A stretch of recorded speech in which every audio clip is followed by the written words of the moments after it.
Olá pessoal, tudo bem?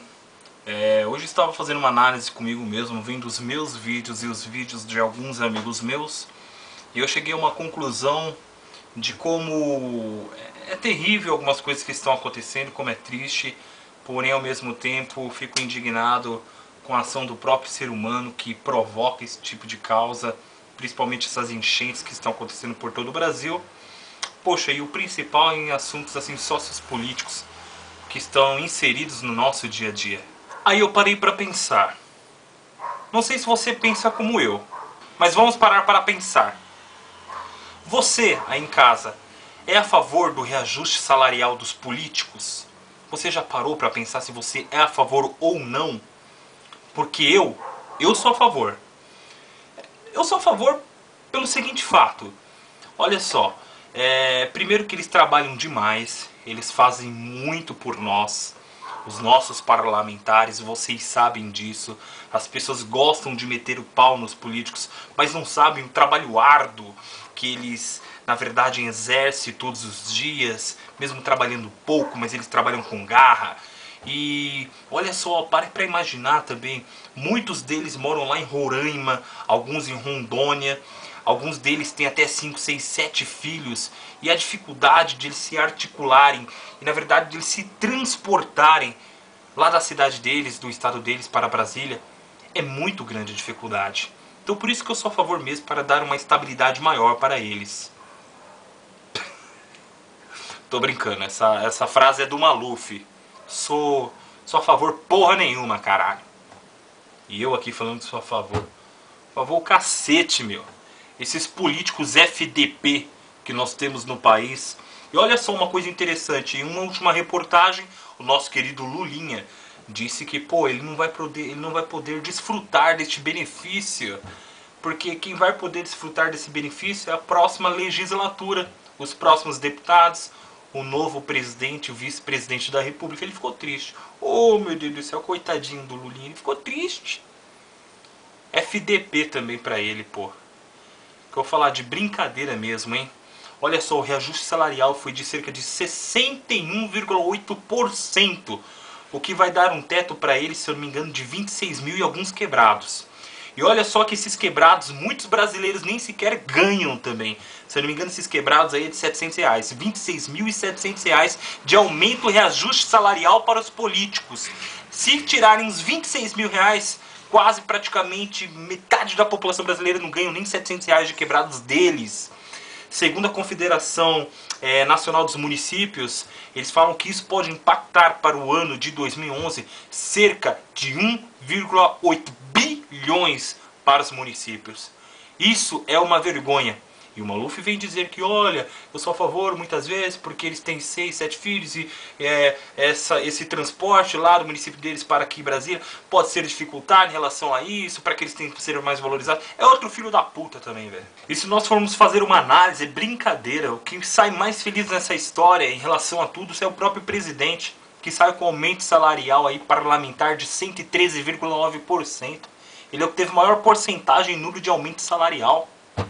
Vou te falar, brincadeira, né, cara? Aí vem outra discussão que está sendo bem comentada agora no momento, que são as enchentes daqui, enchentes dali, que, poxa, é descaso público, o governo... Olha, eu vou até dar uma defendida, entre aspas, no governo agora. Nem tudo é culpa do governo, não. É do próprio caos do ser humano mesmo, meu amigo. Olha, tem muitas pessoas que acabam construindo ali casas nas encostas de barrancos, como se os barrancos fossem barrancos de Deus, né? Concretos de aços. E sei lá se existe porra de concreto de aço, caralho. Mas eles pensam que eles são os donos do mundo, né? Que aquilo nunca vai cair. Meu amigo, existem pousadas de luxo, se você for ver em Ubatuba, nas encostas de Rio de Janeiro, nas encostas de muitos municípios do Rio de Janeiro, que eles pagam uma nota tremenda para se hospedarem naquele lugar. E, poxa, não tiveram pelo menos uma análise geológica, estrutural, para saberem que aquilo no futuro poderia causar algum tipo de problema? Isso é uma vergonha. E tem algumas notícias que parecem muito aí na televisão, que nós analisamos que muitos deles não moram em costas, mas muitos deles já moram em cidades. E estão inconformados, achando que é culpa de Deus, que Deus matou um, matou aquilo, tal, tal. Oh, meu, tira Deus da jogada, cara. Pô, os caras, eles são fracos e acabam apelando pra Deus. Entendeu? Poxa, tira Deus da jogada, tem nada a ver Deus, que não sei o que lá, tal. É o seguinte, se você mora na cidade e foi atingido por esse tipo de evasão também, que são as águas, isso significa que você construiu a sua casa em áreas de várzea. Existem alguns estudos que dizem que você não pode construir as suas casas em um raio pelo menos de 1 a 2 quilômetros de área de várzeas, perto de rios e represas. Não pode. Depois acaba sendo evacuada praticamente toda essa água em relação a todas as casas e acabando destruindo tudo. E eles acham que é culpa só do governo. Tudo bem, no passado é por falta de uma próxima orientação para cada um deles. Mas, ó, brincadeira também, cara. Eles não estão nem aí, sabe? Aí culpa um governo, culpa si próprio, culpa a natureza, culpa... Olha, vai todo mundo se lascar, meu. Se você for ver assim, é triste? É triste. Eu vi uma notícia em Teresópolis hoje, eu estava vendo na televisão, que os corpos estão chegando no cemitério de caminhão. Caminhões e caminhões trazendo corpos para abrirem túmulos no chão. Estão precisando de tratores, de tantos corpos que estão sendo enterrados. Eu falo assim, vai se ferrar, mas no bom sentido eu falo, cara, é muito triste. Mas fazer o que, né? É culpa do próprio ser humano.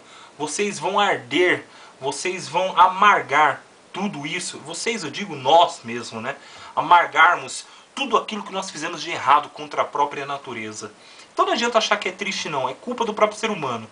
Deveremos investir em educação, já disse isso mais de 1000 vezes, para quem sabe daqui 10, 20, 30 anos essa nossa juventude mude e nós temos cabeças assim diferentes, pessoas com ideias totalmente modificadas e que possam talvez mudar o rumo do nosso Brasil.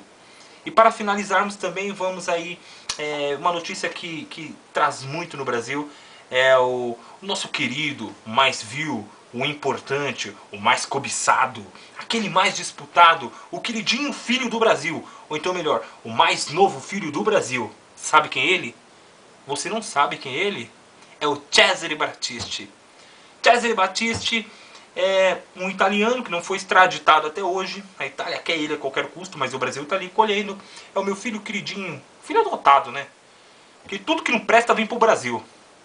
E eu resumo falando o seguinte: de tudo isso que eu falei é pouco, mas ao mesmo tempo é muito, para aqueles que sabem compreender. E Cesare Battisti, esse sim, é o herói de nossa gente.